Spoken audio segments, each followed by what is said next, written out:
High বন্ধুরা, সবাই কেমন আছো? আশা করি আমার বন্ধুরা সবাই ভালো আছে। বন্ধুরা, আমরাও সবাই ভালো আছি। তো দেখো, আজকে আমি তোমাদের সঙ্গে শেয়ার করব ডিমের রেসিপি। তাতে তোমরা ডিমের তেল ঝাল বলো, ডিমের ঝাল বলো, ডিমের কালিয়া বলো, যা বলো সেটাই। যাই হোক, ডিমের রেসিপি শেয়ার করব। ডিমগুলো সিদ্ধ বসিয়েছিলাম, দেখো ডিমগুলো সেদ্ধ হয়ে গেছে। এবারে নামিয়ে নিলাম। এবার একটু ঠান্ডা জল দিয়ে কী বলো তো ডিমগুলোকে ছাড়িয়ে নেব। তো কড়াটা ততক্ষণ একটু গরম হোক, কড়াটা বসিয়ে দিলাম। কড়াটা গরম হতে হতে কী বলো তো, এদিকে আমার ডিমগুলো ছাড়ানো হয়ে গেছে। ডিমগুলো ছাড়িয়েছি, প্লাস আবার কী বলো তো, এখানে সমস্ত মশলাও রেডি করে নিয়েছি, বুঝেছো? পেঁয়াজ কুচানো, আদা বাটা, রসুন বাটা, হলুদ গুঁড়ো, লঙ্কার গুঁড়ো, টমেটো কুচি সমস্ত রেডি করা হয়ে গেছে। প্লাস আবার কী বলো তো, ডিমগুলোকে ছুরি দিয়ে কী বলো তো একটু করে পিস পিস করে কেটেছি আর কি, বুঝেছো? সাইড দিয়ে মানে পুরো পুরো ফালা ফালা নয়, জাস্ট একটু করে মানে ছুরিটাকে বসিয়েছি, বুঝেছো? 4টা 5টা করে দাগ বসিয়েছি, দেখতেও ভালো লাগে জানো তো। তো যাই হোক, কড়াটা ওইদিকে গরম হয়ে গেছে, দিয়ে দিলাম অল্প পরিমাণ তেল।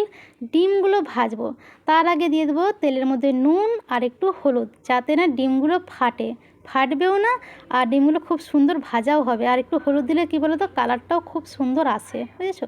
ওই জন্য কী বলো তো, আমি যখনই ডিম ভাজি অল্প তেলের মধ্যে কী বলো তো একটু পরিমাণ হলুদ আর একটু নুন দিয়ে ডিমগুলো ভাজি, বুঝেছো? দেখবে কালারটা এত সুন্দর হবে না, মানে দারুণ সুন্দর একটা ব্রাউন ব্রাউন কালার চলে আসে। দেখো কত সুন্দর কালারটা হয়েছে, তাই না? মনে হচ্ছে এখনই যেন খেয়ে নিই। তো যাই হোক, দেখো এই যে ছুরি দিয়ে যে এই যে দাগ কেটেছিলাম, বললাম না একটু করে মানে ফালি ফালি করেছিলাম, দেখো দেখতে কত সুন্দর লাগছে না? দেখো ডিমগুলো ভাজা হয়ে গেছে, এদিকে তুলেও নিয়েছি। এবারে ওই কড়াতেই কী বলো তো, অল্প পরিমাণে তেল দেবো, মানে অল্প বলতে যতটা পরিমাণ তরকারিটা করতে লাগবে আর কি। তো দেখো ওই কড়াতেই তেল দিয়ে দিয়েছি, তেলটা গরম হয়ে যেতে কুচানো পেঁয়াজগুলো দিয়ে দিলাম। পেঁয়াজগুলো খুব যে একদম ভালো করে লাল লাল করে ভাজবে সেরকম নয়, আমার কী বলো তো হালকা মানে কাঁচা কাঁচা থাকবে আর হালকা ভাজাবে, সেরকমটা ভালো লাগে। তো যাই হোক, ভাজা হয়েতে রসুন দিলাম, আদা দিলাম, দিয়ে ভালো করে মশলাটা কষিয়ে এইবারে যে কুচানো টমেটোগুলো ছিল, কুচানো টমেটো, হলুদ গুঁড়ো, লঙ্কার গুঁড়ো দিয়ে দিলাম, বুঝেছো? তো দিয়ে এবারে কষাবো, দিয়ে অল্প পরিমাণ জল দিয়ে ভালো করে মশলাটাকে কষাবো, বুঝেছো? একটা খুব সুন্দর স্মেল উঠবে। তবে উঠছে, কিন্তু আমি তো পরে ভয়েস রেকর্ডটা দিচ্ছি, সত্যি কিন্তু খুব সুন্দর, মানে খুব সুন্দর স্মেলটা উঠছে, বুঝেছো তো?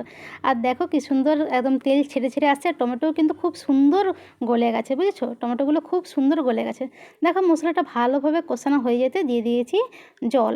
যেহেতু তেল ঝাল যে বলে না, তেল ঝাল বলো কালিয়া বলো, যাই হোক, তো পরিমাণ মতো দিয়ে দিলাম নুন। এবারে ফুটে গেছে, দেখো ভেজে রাখা ডিমগুলো এবার দিয়ে দেবো। ব্যাস, এবারে ফুটে গেলেই নামিয়ে নেব, হয়ে যাবে ডিমের কালিয়া, তেল ঝাল, কিংবা যা বলো আর কি, ডিমের রসা যা বলবে। তো দেখো কালারটা কি সুন্দর হয়েছে না বলো? একদম এইরকম মানে ডিমের তেল ঝাল আর গরম গরম ভাত, লিয়াই লিয়াই শব্দ, তাই না? দেখেই তো আমার মনে হচ্ছে এক্ষুনি ভাতটা মানে নিয়ে পেরে পড়ি আর কি। তো যাই হোক, দেখো হয়ে গেছে, নামিয়ে নিয়েছি।